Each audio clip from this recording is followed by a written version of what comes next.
Good morning, everyone, and welcome. This is Twist Gaming, where you get to play board games with us.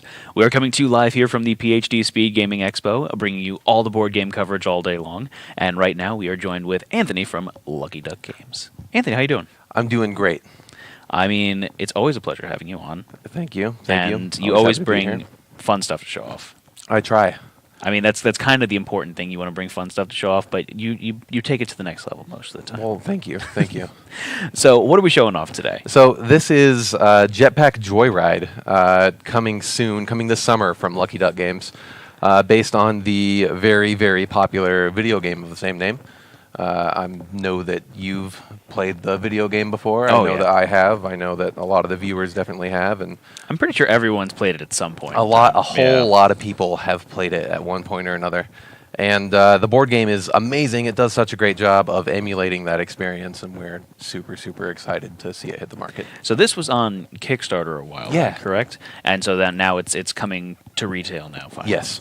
Perfect. So I remember we did a little bit of a sneak peek on this when it was going on to Kickstarter, and I love the components that we've got associated with the game here. These little see-through like movement trackers, I believe that they were. Yeah. That's so basically what these are and how everything works is just like in the video game. We are attempting to escape this lab after donning a jetpack, and we're gathering coins and we're dodging obstacles and we're trolling scientists and doing fun, cool things, and it's all represented with these polyominoes here. Polyominoes. I remember there being a cool name.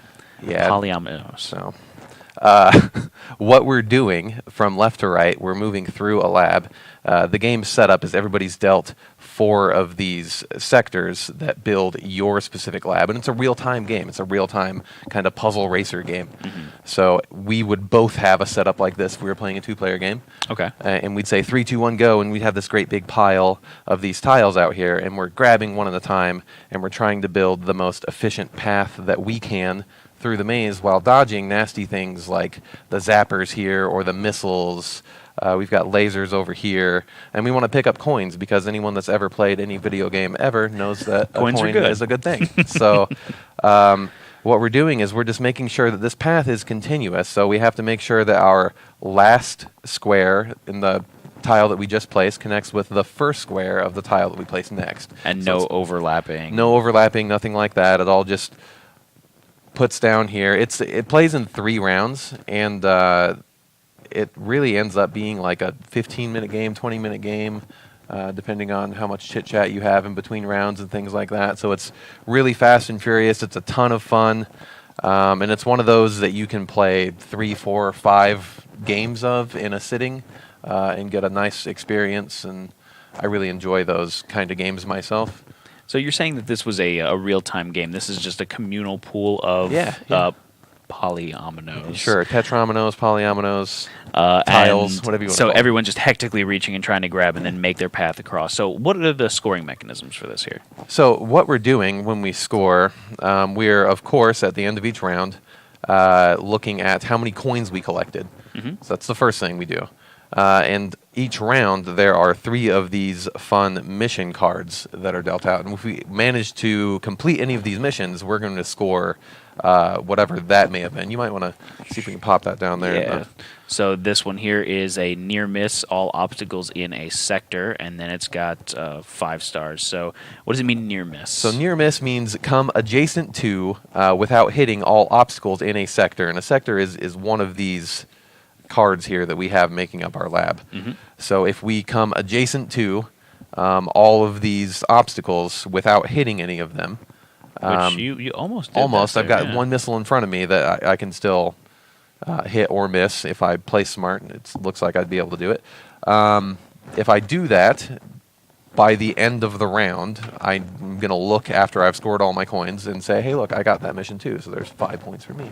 Okay. And then we might have another one. This one here says that I rub your head on the roof for 10 blocks. So skirting across the top of... Yeah, and you don't have to do that consecutively. It's just 10 total times you're up there in the roof. Gotcha. So we have collect no coins in a completed sector, high five 3 scientists, little fun things like that, that if you've ever played the video game, they're highly thematic. If you've not, they're still very interesting ways to make it a little bit more puzzly, and kind of fun goals and objectives to keep in mind outside of just a race to the finish. Because like I said, this is a real-time puzzle racer.